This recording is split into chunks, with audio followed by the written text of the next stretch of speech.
নমস্কার। আজকে আমাদের কোনো ইভেন্ট নয়, জাস্ট আমরা আপনাদের সাথে আছি।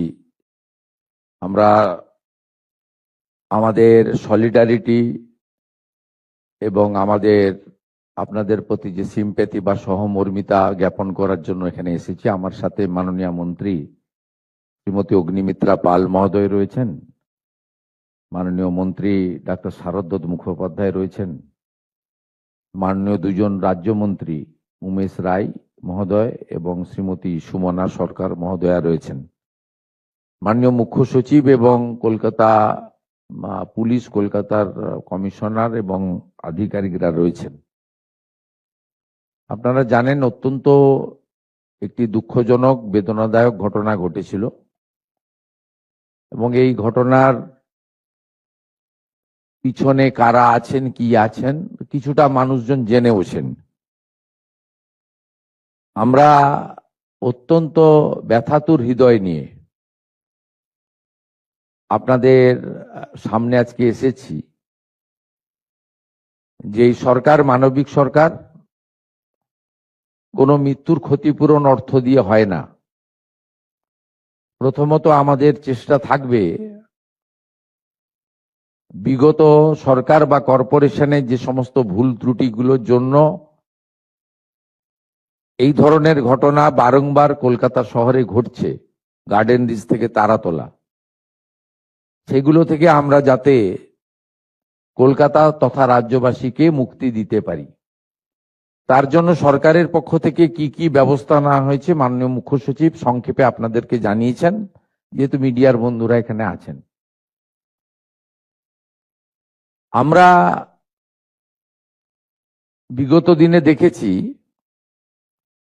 পোস্তার ইনসিডেন্ট বলুন, মাঝেরহাটের ইনসিডেন্ট বলুন, গার্ডেন রিচের বলুন, বড়বাজারে ফায়ার ইনসিডেন্ট বলুন, কিছুদিন আগে তিলজলাতেও, এইসব ক্ষেত্রে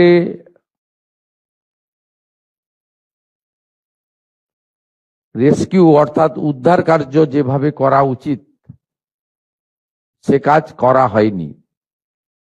আমরা এখানে খুশি হতাম যদি সকলকেই জীবিত উদ্ধার করতে পারতাম, কিন্তু সরকার একটা মুহূর্ত নষ্ট করেনি।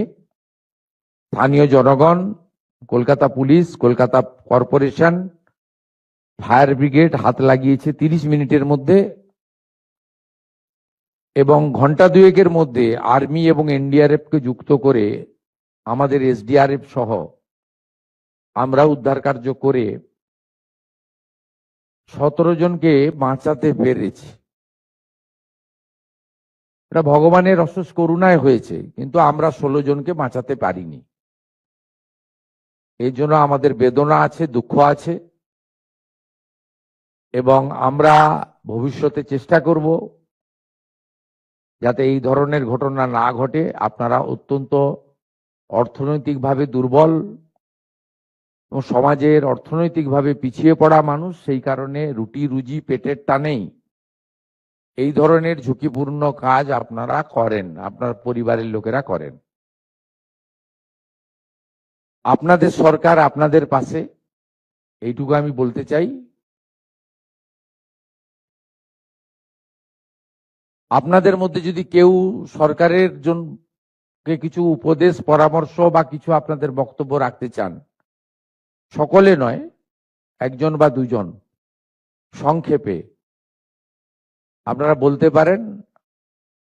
আমরা শুনতে চাই এবং আমাদের ক্ষমতার মধ্যে থাকলে আমরা নিশ্চয়ই আপনাদের সেই আশা বা বক্তব্য পূরণ করব। ওয়ারলেস দিয়ে দিন, বসেই বলুন, মঞ্চে আনার দরকার নেই। ওইখানে আপনি আপনার চেয়ার থেকে বলুন, আপনি আপনি আপনার চেয়ার থেকে বলুন, চেয়ার থেকে বলুন, কাউকে অ্যাড্রেস করার দরকার নেই। আপনি সংক্ষেপে বলুন, স্পেসিফিক, দুজনকে স্কোপ দেন, তারপরে আমাদের যে কাজটা আছে আমরা করব। আমি বলতে চাই, আপনার নাম? শিউলি রজক, আমার হাজবেন্ড পাপ্পু কুমার রজক। আমার তো মাথার উপরে ছাদ চলে গেছে, এইটুখানি বলতে চাই। সরকার দিয়ে যেটা ঘোষণা করেছে সেটা তো আমার সারা জীবন হবে না। আমার একটা 14 বছরের মেয়ে আছে, তার ভবিষ্যতের জন্য আমি চাইছি যে আমাকে যদি কিছু কাজ দেওয়া হয় তাহলে আমার খুব হয়। এটাই বলতে চাইছি আমি, যেরকম জানি আর কে জানি ক্ষতি না হয়, এত লোকের জীবনে টানাটানি হয়েছে। না ঠিক আছে, আমরা আছি আপনার পাশে। অন্য কেউ যদি আরেকজন বলতে চায়।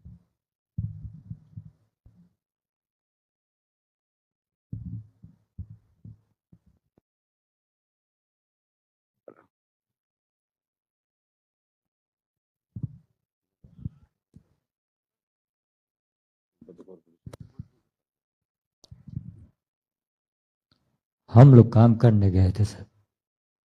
हम लोग नहीं जाने कि ऐसा घटना होगा। ये तो इंजीनियर के ऊपर गलती है। जब जड़ मजबूत नहीं होगा तो छत कैसे माथा मजबूत होगा। जड़ पहले तो ऊपर से छत ढलाई किए, ढलाई करने के बाद ऊपर से नीचे कोई आता है कि नीचे से ऊपर जाता है। ये घटना का वजह हम लोग तो क्या नाम है आपका? अरमान खान। अच्छा, ये घटना हुआ, उसके बाद हम लोग 3 घंटा उसमें चापा पड़े थे। उसके बाद हम लोग को निकाला गया तो हम लोग हॉस्पिटल गए, 2-3 दिन रखेंगे और उसके बाद हम लोग को बोला कि आप लोग बाड़ी चले जाए। ट्रीटमेंट नहीं सही से हुआ और नहीं कुछ किया गया।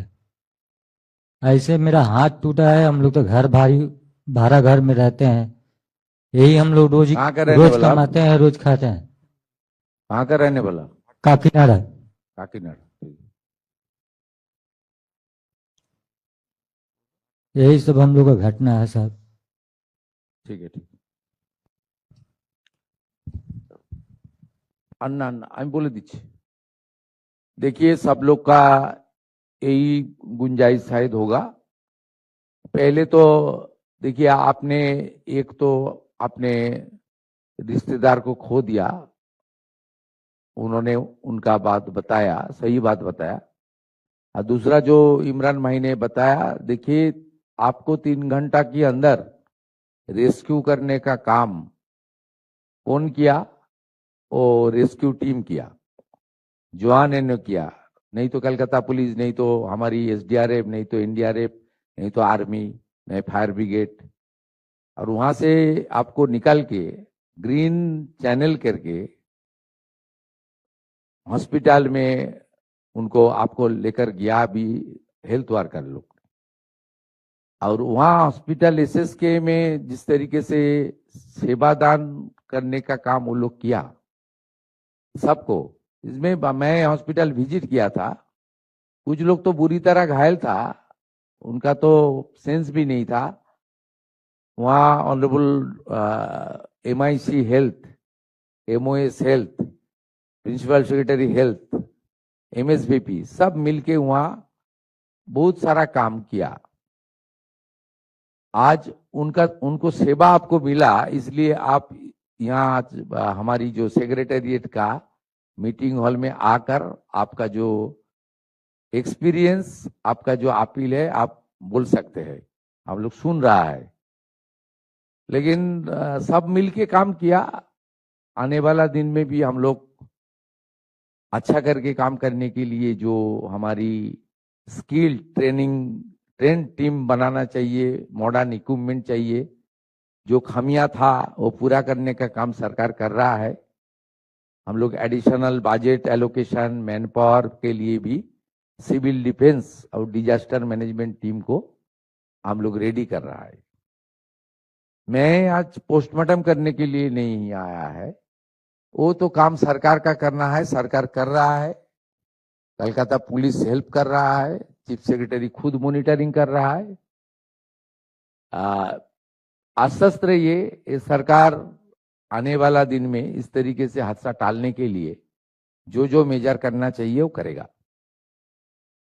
আপনার যে একটু আগে বলেছেন মাননীয় রজক ফ্যামিলি থেকে, আমরা আপনাদেরকে বলতে পারি যে আমাদের লেবার ডিপার্টমেন্টের একটা এই সংক্রান্ত শেষ ফান্ড রয়েছে 1% যেটা আমরা করতে পারি। সেখানে কি কি এই 10 লক্ষ টাকা আপনার যারা ডেথ ফ্যামিলি তারা তো পেলেন আজকে 1 লাখ টাকা করে ইনজোর্ডরা পেলেন।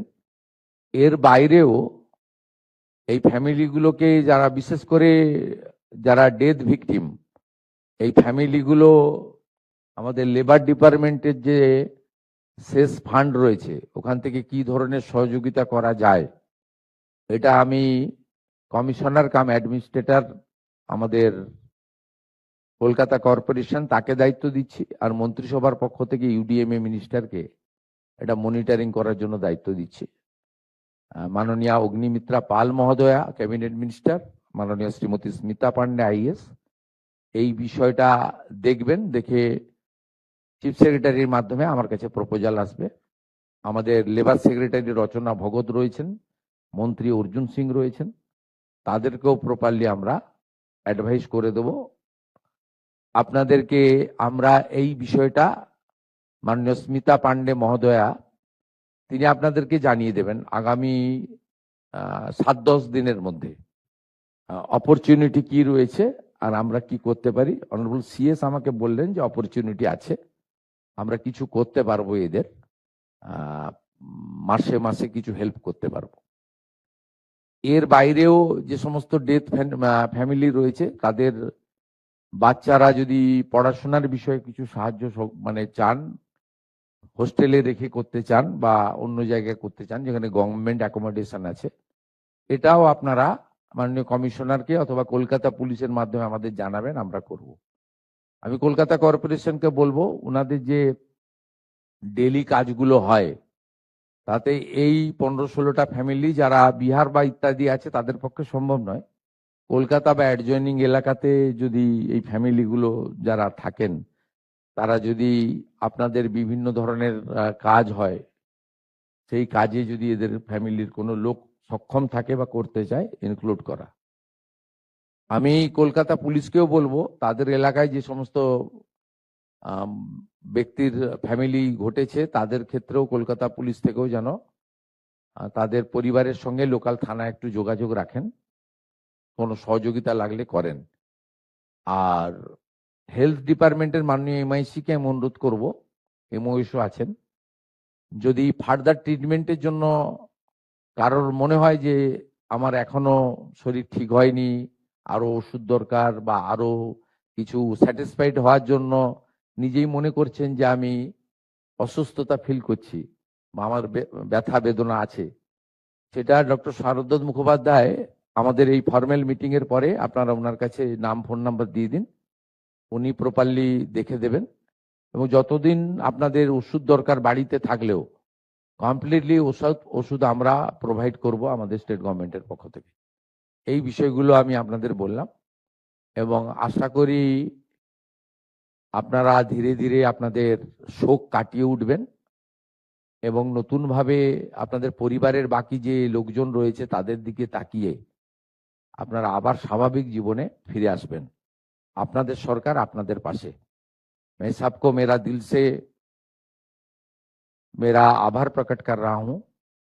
आप लोग का जो दुख की घड़ी चल रहा है उससे आप निकल के आइए और नॉर्मल लाइफ लिव करने का कोशिश कीजिए। स्टेट गवर्नमेंट की ओर से जो जो करना है हम कर रहा है, आने वाला दिन में भी हम लोग करेगा। सब अच्छा रहिए, सही सलामत रहिए, भगवान का पास यही मेरा प्रार्थना है। इसी के साथ मैं मेरा बात यहाँ खत्म करता हूँ।